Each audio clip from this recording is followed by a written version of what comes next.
आठवडा संपत आला की सगळा भाजीपाला संपत जातो आणि शेवटी एकच चिंता राहते, आज काय भाजी बनवायची. तर ही रेसिपी तुमच्यासाठी. घरामध्ये भाजीला काही नसेल तर तुम्ही फक्त 10 ते 15 मिनिटात बनवता येईल अशी पटकन आणि झटपट होणारी मस्त अशी चमचमीत भाजीची रेसिपी. चला सुरुवात करूया. तर त्यासाठी एका प्लेटमध्ये अगोदर आपण बेसन पीठ काढून घेणार आहोत. तर साधारणतः एक फुल वाटी इथे मी बेसन पीठ काढून घेतले. त्यामध्ये थोडंसं इथे मी पीठ घातले गव्हाचं पीठ. गव्हाच्या पिठामुळे ना हे जे बाइंडिंग येतं ते खूप छान येतं, त्यामुळे गव्हाचं पीठ घालायचं आहे. यामध्ये आता हळद, मीठ, थोडंसं लाल तिखट टाकत आहे. यामध्ये तुम्ही थोडीशी मिरची कुटूनही टाकू शकता. आता सगळं मिक्स झाल्यानंतर यामध्ये थोडं थोडं पाणी टाकून आपण याचा असं एकदम घट्टसर उंडा मळून घेणार आहोत. एकदम घट्टसर मळा, म्हणजे नंतर आपल्याला त्याचे मोदक करता वेळेस छान आणि व्यवस्थित येतील. हे पहा, उंडा मळून झालेला आहे, किंवा याला तुम्ही कणिक किंवा पीठही म्हणू शकता. आता ते थोड्या वेळ बाजूला ठेवून घेऊया. आता याची आपल्याला तयारी करायची. ती तयारी म्हणजे आपण मोदकामध्ये भरण्यासाठी जे सारण लागतं ते. तर त्यासाठी कढईमध्ये मी खोबरं खिसून टाकून घेत आहे. साधारणतः पाव वाटी हे खोबरं आहे. थोडंसं जास्तही मी नाही घेतलं. तर हे खोबरं छान असं लालसर कलर येईपर्यंत आपल्याला भाजून घ्यायचं आहे. आता त्याच कढईमध्ये आपण मी थोडेसे 1 चमचा, जे पोहे खायचा चमचा असतो ना, 1च चमचा इथे तीळ वापरलेत. याऐवजी तुम्ही इथे तीळ थोडे आणखीन जास्त घालू शकता. तीळ असे कढईमध्ये तडतड होईपर्यंत आपण याला असेच भाजून घेणार आहोत. तीळ पण छान भाजले की परत त्या खोबऱ्याच्या प्लेटमध्येच हे तीळ काढून घ्यायचेत. आता यामध्ये आपण थोडंसं तेल टाकून घेऊया.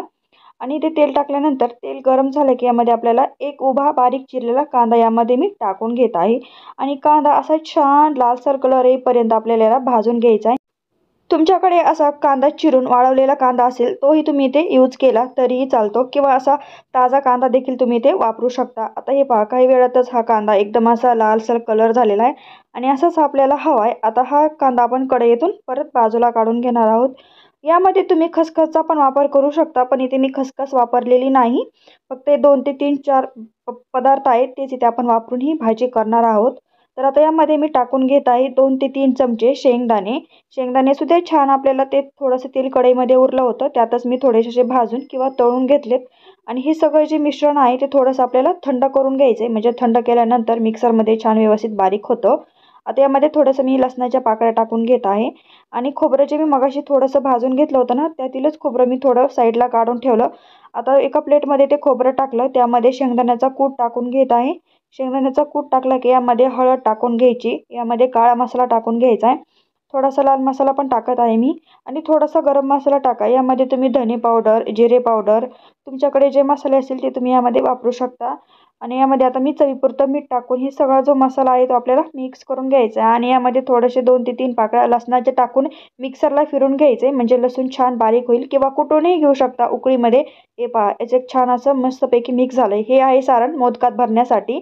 आणि जे आपण मगाशी कांदा, शेंगदाणे, लसूण, त्याचबरोबर तीळ आणि खोबरं भाजून घेतलं होतं ना, ते सगळं मिक्सरला टाकायचं आणि छान असं आपल्याला वाटून घ्यायचं. यामध्ये थोडीशी कोथिंबीर घाला. यात तुम्ही एखादी मिरची देखील टाकू शकता. हे पहा, याचं वाटण असं ओबडधोबड मी करून घेतलंय. आता गॅसवर कढई ठेवून त्यामध्ये तेल टाकून घ्यायचे. तेलाचा थोडासा जास्त वापर करा, म्हणजे भाजीला तरीही छान येते. आता यामध्ये घालून घेऊया जिरे आणि मोहरी. जिरे मोहरी छान तडतडले की जे आपण वाटण करून घेतलं ते यामध्ये घालून घ्यायचं आणि छान वाटून परतून घ्यायचं.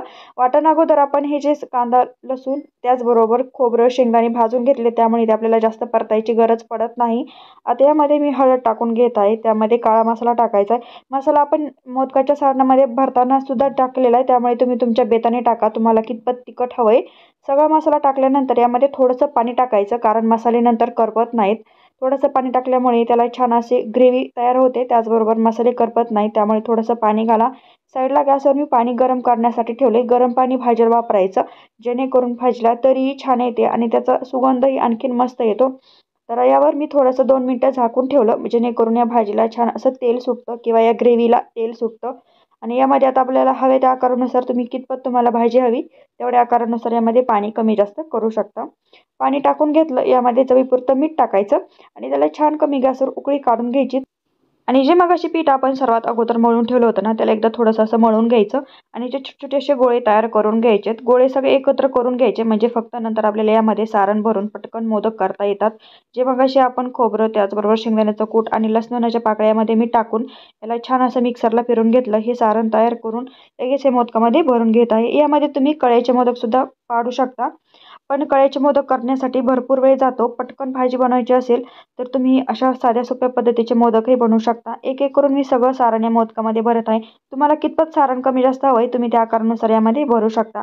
तर हे पहा सगळे इथे मोदक तयार झाले आहेत. सगळं सारण या मोदकामध्ये भरून झालेले आणि आपल्या भाजीला देखील सुद्धा छान अशी उकळी आलेली आहे. सगळे मोदक यामध्ये टाकून घ्यायचे. तिथे मोदकाचा आकार मी थोडासा छोटा ठेवला आहे, कारण शिजल्यानंतर हे जे मोदक आहेत एकदम असे मोठे टम फुगतात. त्यामुळे तुम्ही तुमच्या आकारानुसार मोदकाची साईज कमी जास्त ठेवू शकता.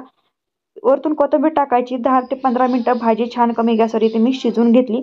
परत एका पातेल्यामध्ये भाजी काढून घेतली. मस्त अशी वरतून कोथिंबीर घातली आणि ही भाजी तुम्ही भाकरी किंवा चपातीसोबत खाऊ शकता. तितकीच मस्त लागते. कशी वाटली तुम्हाला ही मोदकाची आमटी किंवा मोदकाची भाजीची रेसिपी?